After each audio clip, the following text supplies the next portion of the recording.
السلام علیکم بزرگوں، بھائیوں، بہنوں۔ حضرت ام بجید انصاریہ رضی اللہ عنہا خاندانی پس منظر۔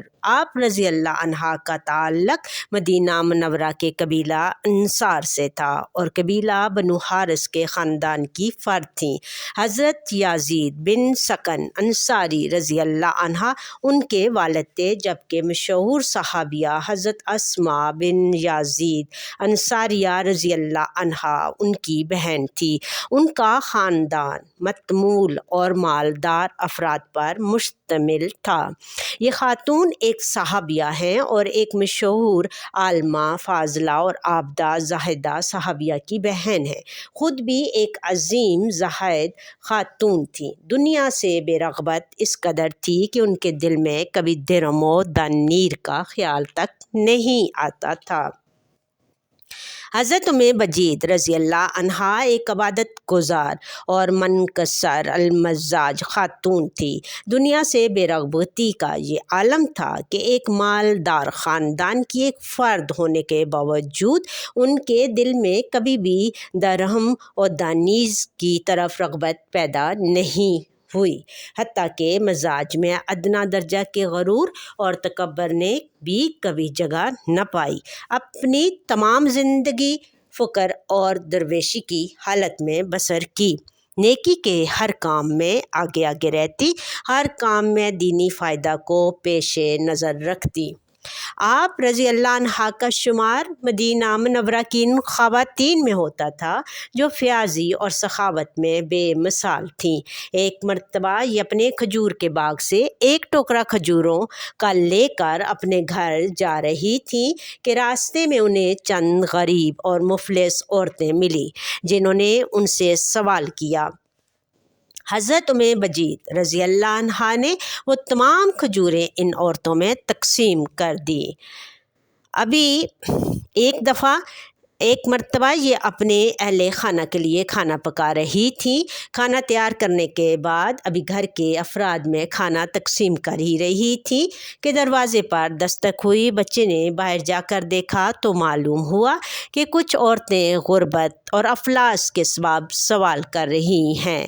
حضرت ام بجید رضی اللہ عنہا اس وقت باہر آئیں اور وہ تمام کھانا ان عورتوں میں تقسیم کر دیا۔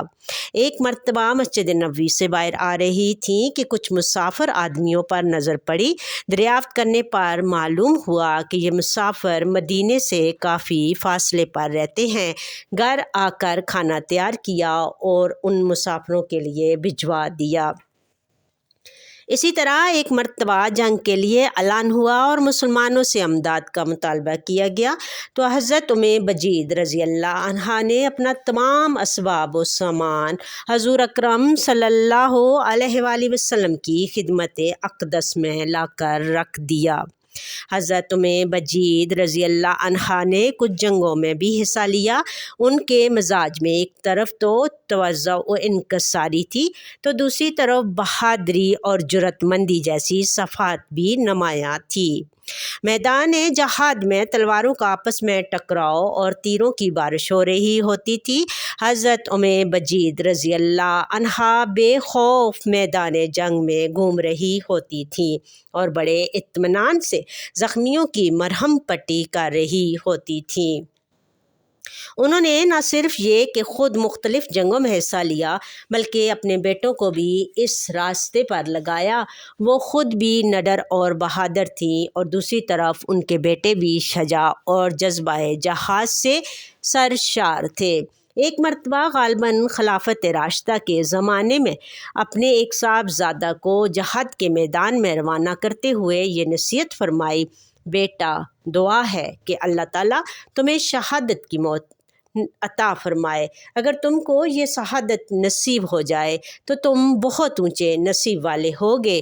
بیٹا، تم اسلام کی خدمت اور اس کی سربلندی کے لیے ہمہ گوش رہو۔ اسلام باقی ہے تو تمہاری کامیابی یقینی ہے۔ جہاد ایک افضل ترین عبادت ہے۔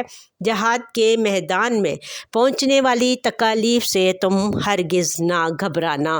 اس راستے میں جتنی تکالیف تم کو پہنچیں گی تم آخرت میں اتنے کامیاب ہوگے۔ حضرت بجید رضی اللہ عنہ کو اپنے بلند کردار اور اعلیٰ اخلاق کی بدولت لوگوں میں بے پناہ عزت اور احترام حاصل تھا۔ جہاں یہ لوگوں کے کام آتی تھی وہی ہر شخص ان کا کام آنا بھی سعادت سمجھتا تھا۔ حتیٰ کہ حضرت عمر فاروق رضی اللہ عنہ نے اپنے عہد خلافت میں بعض معاملات میں نہ صرف یہ کہ ان سے مشورہ لیا بلکہ ان اماں کے مشورہ کو اہمیت سے بھی نوازا۔ بعض روایات کے مطابق ان کی وفات حضرت عمر رضی اللہ عنہ کے دور خلافت میں ہوئی۔ انا للہ و انا الیہ راجعون۔ اللہ تعالیٰ ہم سب کو بھی اپنے دین کی خدمت کرنے کی توفیق عطا فرمائے۔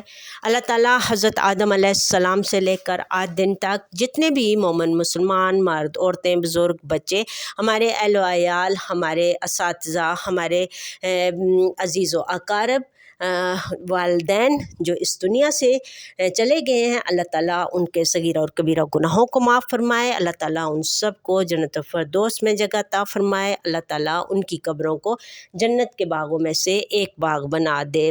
اللہ تعالیٰ جتنے بھی مومن مسلمان مرد عورتیں بچے بزرگ بیمار ہیں، اللہ پاک ان کو شفائے کاملہ عطا فرمائے۔ اللہ تعالیٰ ہم سب کو اپنے بڑوں کی عزت خدمت اور خدمت کرنے کی توفیق عطا فرمائے۔ اللہ تعالیٰ تمام مومن مسلمانوں کی جتنی بھی عبادات اللہ تعالیٰ اس رمضان میں مسلمانوں نے کی ہیں، اللہ پاک منظور و قبول فرمائے۔ اللہ تعالیٰ تمام مسلمانوں کی نیک حاجات کو دنیا اور آخرت میں قبول فرمائے۔ اللہ تعالیٰ جو بچے بھائی بے روزگار ہیں، پردیسوں میں پریشانیاں ہیں، اللہ تعالیٰ ان کی پریشانیاں تکلیفیں دور فرمائے۔ اللہ تعالیٰ ان کے لیے غیبی اسباب پیدا کرے۔ اللہ تعالیٰ ہم سب مسلمانوں کی عبادت سے راضی ہو اور اللہ تعالیٰ ہم کو حج عمرے کرنے کی سعادت نصیب عطا فرمائے۔ اللہ تعالیٰ جو بے گناہ قیدی ناحق جیلوں کے اندر ہیں، اللہ پاک ان سب کی رہائی کے اسباب پیدا کرے۔ اللہ تعالیٰ ہماری جو جوان بہنیں بیٹیاں گھروں میں کنواری ہیں، اللہ تعالیٰ ان کے لیے اس بابرکت رمضان کے صدقے اللہ تعالیٰ ان کے لیے اچھے اسباب پیدا کرے، اچھے نیک رشتے آئیں۔ اللہ تعالیٰ آپ سب کو ہمیشہ ایک دوسرے کے لیے خیر بانٹنے والا، احسان کرنے والا، بھلائیاں کرنے والا ہم تمام مسلمانوں کو ایک دوسرے کے لیے بنائے، آمین۔ اللہ تعالیٰ آپ سب کو اپنوں کے ساتھ ہنستا مسکراتا رکھے، آمین یا رب العالمین۔ آپ میری ویڈیو کو لائک شیئر کمنٹ کر دیجیے اور میرے چینل کو سبسکرائب کر دیجیے۔ تھینک یو، جزاک اللہ خیر کثیرہ۔